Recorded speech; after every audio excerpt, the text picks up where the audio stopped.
October 17th, 2023, 7:42 p.m. A softly lit rooftop bar in the middle of the city. Glasses clink, a burst of laughter rises then dissolves into the hum of traffic below. The air smells faintly of citrus and perfume. Someone is telling a story about a delayed flight. Someone else nods at exactly the right moments. He stands there, one hand wrapped around a sweating glass, the other tucked casually into his coat pocket. On the outside, nothing is wrong. He smiles on cue, maintains eye contact, offers a polite laugh at the punchline. But something is off. It's subtle at first, a thin film of distance between him and the room, the words floating around him, crazy week, can't believe it, so random, feel strangely weightless, as if they evaporate before reaching him. You can almost feel it, the faint heaviness in his chest, not sadness, not anger, just a quiet fatigue. He wasn't always like this. There was a time when small talk felt easy, necessary, even comforting. The predictable rhythm of social exchange was a bridge, safe, familiar, unthreatening. Weather, work, weekend plans, these were the social handshakes of belonging. Now something has shifted. Across the table, someone asks him what he's been up to. It's a simple question, harmless. He pauses half a second too long. How do you compress inner transformation into a sentence between sips of wine? I've been thinking a lot, he says finally. They nod, smile, then pivot back to a story about office politics. The conversation flows around him again, but he feels it now, this strange internal resistance. Like trying to eat when you're no longer hungry, the exchange isn't painful, it's just heavy. And the heaviness confuses him. Because nothing is technically wrong. No one has offended him, no one has excluded him, yet every surface-level sentence feels like lifting something slightly too large for its purpose. His nervous system isn't stimulated, it's strained. Carl Jung once suggested that as consciousness expands, what once satisfied us can begin to feel misaligned. Not inferior, not immoral, simply misaligned. Psychological maturation is not loud, it doesn't announce itself with fireworks. It alters the inner landscape quietly, like tectonic plates shifting beneath calm ground. And when those plates move, even ordinary interactions can feel different. He listens to the group dissect a celebrity scandal. Their voices overlap in animated bursts. There's enthusiasm, outrage, humor. But inside him, another process is happening. He's been spending more time alone lately, not in loneliness but in reflection, long walks without headphones, mornings without reaching for his phone, journaling questions he can't easily answer. Who am I becoming? What actually matters to me now? Why does so much of this feel thin? It's not arrogance, it's not withdrawal, it's recalibration. When the psyche matures, the nervous system becomes more sensitive to depth. It begins to crave substance the way the body craves real food after too much sugar. What once stimulated now overstimulates. What once entertained now exhausts. Small talk is built for social lubrication. It smooths edges, reduces risk, keeps things safe. But psychological growth increases one's tolerance for risk, especially emotional risk. He doesn't want safety as much as he wants sincerity. And that's where the friction begins. Someone touches his arm, pulling him back into the present. You're quiet tonight. There it is, the subtle accusation hidden in concern. He smiles again, just tired. But he knows it's not fatigue, it's misalignment. His nervous system is rejecting people, it's rejecting shallowness, the constant skimming across the surface of experience, the ritual of talking without revealing. And the strange part, he doesn't blame them. They are operating exactly as the social contract demands. Keep it light, keep it pleasant, don't go too deep at a rooftop bar.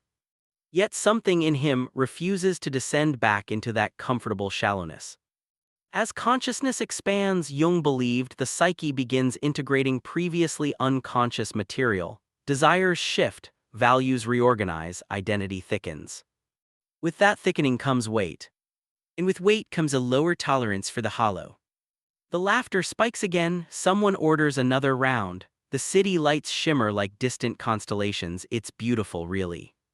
But he feels like he's watching from behind glass. You've probably felt this too. That moment when the conversation circles endlessly around safe topics and your body registers it before your mind does. A subtle tightening in your shoulders, a wandering gaze, an urge to step outside for air. It's not superiority. It's hunger. Hunger for something real, something unscripted, something that risks awkwardness for authenticity. He glances at his phone, 8:13 p.m.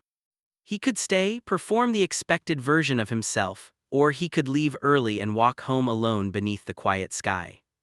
The old version of him would have stayed without question. The new version hesitates. Because what if this discomfort isn't social anxiety at all? What if it's a signal? The music grows louder, the group leans closer together to compensate, words become fragments, fragments become noise. And suddenly, the noise feels heavier than silence ever did. He sets his glass down.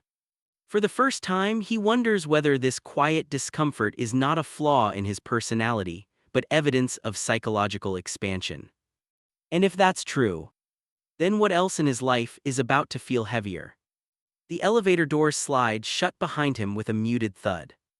9:02 p.m. The rooftop noise collapses into a low mechanical hum as the elevator descends. Fluorescent light flickers overhead. His reflection in the steel panel looks different now, quieter, almost relieved. He exhales. The moment the building doors open, cool night air brushes against his face. No music, no overlapping voices, just distant traffic and the rhythm of his own footsteps on pavement. And there it is. Lightness. Not the lightness of excitement, the lightness of alignment. He walks without rushing. The city feels less like a performance now and more like a landscape. Storefront windows reflect his silhouette. A stray leaf skitters across the sidewalk. Somewhere in the distance, a siren wails and fades. His nervous system is settling. This is what confuses him most. If he were antisocial, the solitude would feel defensive. If he were anxious, the quiet would feel tense. But this feels regulating, like his body has just stepped out of fluorescent lighting into natural sun. Why? Psychological maturation subtly reorganizes what stimulates and what drains us. In earlier stages of identity, the nervous system seeks validation cues, laughter, agreement, shared opinions. These signals reassure the ego: you belong, you are accepted. But as identity thickens, belonging shifts from external approval to internal coherence. Incoherence requires depth. When Jung spoke of expanding consciousness, he wasn't describing a dramatic personality shift. He was describing integration, the slow merging of shadow, longing, fear, and desire into a more whole self. Integration changes appetite. He remembers being 23, energized by the same kind of gathering he just left. The quick banter, the flirtation, the spark of new connections. Back then, it felt alive. Now it feels like static. Not because it's wrong, because it no longer reaches him. There's a difference between stimulation and nourishment. Stimulation excites the surface, nourishment feeds the core. Small talk is stimulation. It dances lightly across shared social scripts. It asks nothing of your interior world. But when you've been excavating that interior world, sitting with uncomfortable truths, questioning inherited beliefs, confronting your own contradictions, surface exchanges can feel dissonant. Your body knows you're carrying something heavier. He stops at a crosswalk. The pedestrian signal blinks red. Across the street, a couple argues in hushed, urgent tones. Their words are sharp but real, emotionally charged, alive. Strangely, that feels more authentic than the rooftop laughter. Why does conflict sometimes feel more honest than politeness? Because it risks exposure. Psychological growth increases your tolerance for exposure. You're less interested in appearing agreeable and more interested in being known, and being known requires depth. The light turns green, he crosses. A memory surfaces: last week, sitting across from an old friend at a quiet cafe. No crowd, no music, just 2 cups of coffee cooling between them. At first, the conversation followed the usual script: work updates, mutual acquaintances, travel plans. Then unexpectedly, his friend paused. "I've been feeling lost lately," she admitted. The shift was immediate. The air changed. He felt his body lean forward, not physically but energetically. The conversation slowed, words carried weight, silences weren't awkward, they were spacious. That hour passed like 5 minutes. He walked away from that cafe energized, not drained. That's the difference. Small talk drains him now because it bypasses the depth he's grown into. It's like trying to plug a deeper well with shallow conversation. And here's the crucial realization. The discomfort isn't about introversion. It's about calibration. As consciousness expands, the psyche recalibrates its threshold for meaning. What once felt sufficient begins to feel undernourishing. The nervous system stops settling for stimulation and starts seeking resonance. Resonance is different. Resonance feels like being met, like someone has reached into the same interior room you've been quietly renovating and said, "I see this." When that happens, energy rises instead of depletes. He turns down a quieter street, streetlights cast long shadows, his footsteps echo faintly against brick. There's grief in this transition. Because small talk isn't evil, it's connective in its own way, it maintains social fabric, it keeps communities functioning. But when you begin craving depth, you inevitably feel the gap between what is and what you need. And that gap can feel isolating. You start noticing how rarely conversations cross the threshold into vulnerability, how often humor deflects discomfort, how quickly people pivot away from existential questions. Sometimes you even wonder, am I becoming too serious? Too intense? Too much? But intensity is often just unexpressed depth. The psyche that has tasted introspection cannot easily return to shallowness without friction. It's like adjusting to dim light after standing in bright sun. Everything feels muted. He passes a bookstore that's about to close. The window display features titles on philosophy, psychology, poetry. He slows unconsciously. This is where his attention lingers now. Not on trending topics or celebrity scandals, but on questions of meaning, identity, mortality, purpose. His nervous system is being drawn toward gravity. And gravity changes everything. When you become more conscious, you feel more, you detect nuance in tone, you sense when someone is speaking from a mask versus from truth. You register incongruence like static in the air. Surface conversation isn't just boring. It's energetically noisy. And noise becomes harder to tolerate when you've cultivated inner silence. He realizes something as he resumes walking. The heaviness he felt at the rooftop wasn't caused by the people. It was caused by the mismatch between his internal depth and the external script. That mismatch is a signal. But a signal of what? He reaches his apartment building, the lobby is empty, soft instrumental music plays overhead, he catches his reflection again in the mirrored wall. There's no resentment in his face. Only recognition. If small talk feels heavier now, maybe it's because he's carrying a deeper self. And deeper selves require different conversations. The question is, what happens when the world doesn't immediately meet you there? 11:36. His apartment is quiet except for the low hum of the refrigerator and the distant rush of cars below his window. He sits on the edge of his bed, lamp light casting a soft amber circle around him. The city skyline glows faintly through half-drawn curtains. His phone rests face down on the nightstand. No notifications, no noise. Just space. He rubs his palms together slowly as if warming them over an invisible fire. The evening replays in fragments, laughter, polite nods, the question, "You're quiet tonight?" It lingers. Quiet. As if quiet were a flaw, a deviation from the social rhythm. But what if quiet is not withdrawal? What if it's refinement? Psychological growth often begins with expansion, new ideas, new awareness, new emotional territory, but it doesn't stop there. Eventually, expansion demands subtraction. Old roles start to feel tight, old conversations feel repetitive, old dynamics reveal their scripts. You begin noticing how often people speak to fill silence rather than to reveal something real. And once you notice it, you can't unnotice it. He leans back against the wall, the ceiling above him is blank and steady, his thoughts are not frantic, they are slow, observing. There's a cost to depth. No one talks about that part.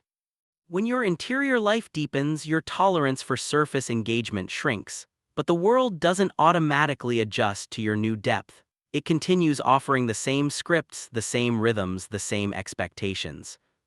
So you feel alone. Not because you lack people, but because you lack resonance. There's a particular kind of loneliness that emerges here. It's not dramatic, it's not tragic, it's quiet and almost invisible. You can be surrounded by friends and still feel it pressing gently against your ribs. The loneliness of outgrowing the surface. He stands and walks to the kitchen, fills a glass with water. The coolness grounds him, his reflection in the dark window looks more solid tonight, less fragmented. He remembers something else. Months ago, he tried to force himself back into the old rhythm. He initiated conversations about light topics, asked the expected questions, kept things breezy. It worked externally. People responded warmly, the interactions were smooth. But afterward he felt depleted, not physically, existentially. As if he had edited himself down to a socially acceptable version. That's the hidden tension of maturation. You can either shrink to maintain ease, or expand and tolerate friction. Jung believed that individuation, the process of becoming fully oneself, requires separating from collective patterns, not rejecting them entirely, but no longer being unconsciously shaped by them. And small talk is one of the most collective patterns we participate in. It's safe because it asks nothing personal. It's easy because it avoids risk. It's predictable because it never touches the unknown. But the individuating psyche is drawn to the unknown. It wants to ask questions that don't have neat answers. What are you afraid of lately? What changed you this year? When did you last feel truly alive? Those questions disrupt the surface. He returns to the bed and picks up his journal from the nightstand. The cover is worn now, pages thick with ink. He flips to a blank page. Why does this feel heavier? He writes. The pen pauses. Because I'm no longer entertained by avoidance. The words come without effort. Avoidance, that's the current running beneath most small talk. Avoidance of vulnerability, avoidance of discomfort, avoidance of revealing too much too soon. And maybe that's appropriate in certain contexts. But when you've been confronting your own shadow, your insecurities, your grief, your unmet desires, avoidance feels intolerable. You start craving conversations that breathe. Conversations where silence isn't awkward. Where pauses mean reflection, not panic. Where someone dares to admit uncertainty. He closes the journal gently. There's another layer to this shift, a more uncomfortable one. As you deepen, you also become aware of your own former superficiality, the times you deflected, the times you kept things light to avoid being seen, the times you participated in hollow exchanges because it was easier. There's humility in that realization. You're not above small talk. You've simply grown beyond needing it as your primary connection. The clock reads 12:14 a.m. He lies back fully now, hands folded over his chest. The room feels still, safe. But a question hovers. If depth-seeking depth is natural, then where are the others? Are they rare? Or are they just waiting for someone to break the surface first? Because here's the quiet truth. Most people long for deeper connection. Few are willing to risk initiating it. And maybe that's the next threshold. Not withdrawing from shallow spaces, but becoming the one who shifts them. His eyes close, but his mind is alert. What would happen if next time someone asked, "What have you been up to?" he answered honestly. Not with a polished summary, but with something real. The thought is both liberating and terrifying. Because depth invites exposure. And exposure invites rejection. The rooftop felt heavy tonight. But maybe the heaviness wasn't a sign to leave. Maybe it was a sign to lead. March 2nd, 2024, 6:18 p.m. A small dinner table tucked into the corner of a softly lit apartment. 4 plates, 4 glasses, the low murmur of instrumental jazz drifting from a speaker near the window. Steam rises from bowls of pasta. The air smells like garlic and wine. He almost didn't come. After the rooftop night months ago, he had quietly reduced his appearances. Fewer gatherings, more solitude, more books, more long walks where his thoughts could stretch without interruption. But tonight feels different. Smaller group, familiar faces, no rooftop noise, no performance energy. Still, the old script begins right on time. How work bins?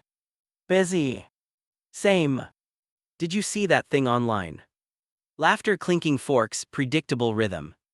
He feels it again, that subtle weight pressing against his ribs, not as sharp as before, but present. This is the moment. You can almost sense his nervous system calculating the risk: stay surface, keep harmony, or disrupt gently. He takes a slow sip of water, the glass cool against his palm. When the conversation pauses just for a breath, he steps into it. Can I ask something a little different? He says, voice calm. Three faces turn toward him, curious, slightly guarded. He doesn't rush. What's something that's been quietly changing in you lately? Silence. Not awkward yet, just unfamiliar. One friend lets out a soft laugh. Wow, that's deep. He nods, half smiling. Yeah, I guess it is. Another glance passes around the table. The old script hovers, ready to reclaim the space with a joke. This is the fragile second where most depth collapses. Because no one wants to be the first to step into vulnerability alone. His heart beats harder than it should for such a simple question. This is what growth doesn't erase: the fear of being too much. Then something shifts.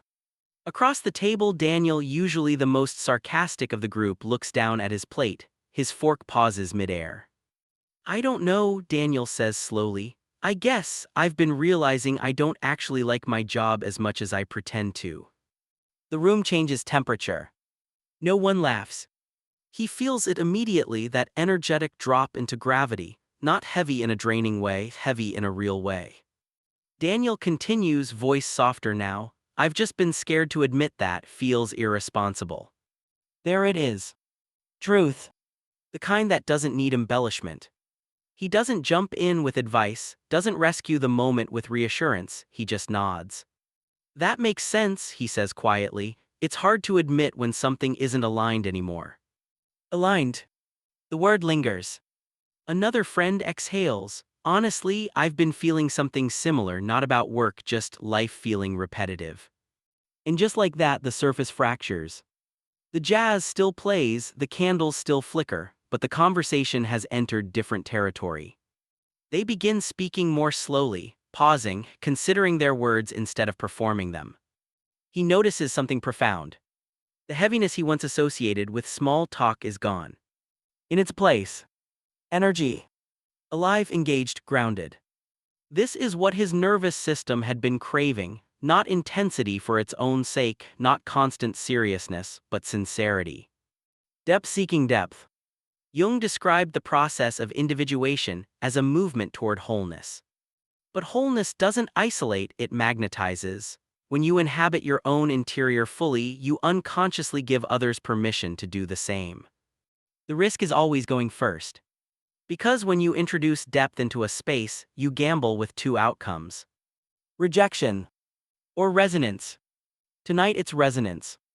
Daniel leans back in his chair, almost surprised at himself. I didn't realize I needed to say that out loud. That's the thing, he replies. Sometimes we don't know what's changing in us until we name it. The group nods, no one checks their phone, no one reaches for a distraction. Time stretches differently here. You felt this before too, haven't you? That rare conversation where hours disappear, where you leave feeling expanded instead of exhausted, where silence feels safe instead of threatening. It's not about abandoning lightness forever. There's beauty in humor, in simplicity, in ease. But when your psyche matures, you stop mistaking surface for substance. The earlier heaviness wasn't a condemnation of small talk. It was a signal that he was ready to risk more. He realizes something as the night deepens. The world doesn't automatically meet your depth, but it often mirrors the depth you're willing to embody. Psychological maturation doesn't require you to withdraw from people, it asks you to show up more honestly within them. That rooftop heaviness months ago, it wasn't telling him to isolate. It was teaching him discernment. Some spaces are meant for surface. Some spaces are invitations for depth. And sometimes the difference is simply one courageous question. The candles burn lower, plates empty, the city outside hums quietly. As he walks home later, there's no glass wall between him and the world. Just night air, steady breath, a subtle grounded warmth in his chest. Small talk didn't become heavier because he became antisocial. It became heavier because he became aware. Aware of misalignment. Aware of hunger. Aware that silence is sometimes more honest than noise. And most importantly, aware that depth is not a burden. It's a responsibility. A responsibility to live, speak, and connect from the place you've grown into. The next time a conversation feels heavy, you'll recognize it. Not as social failure, but as a quiet invitation to go first.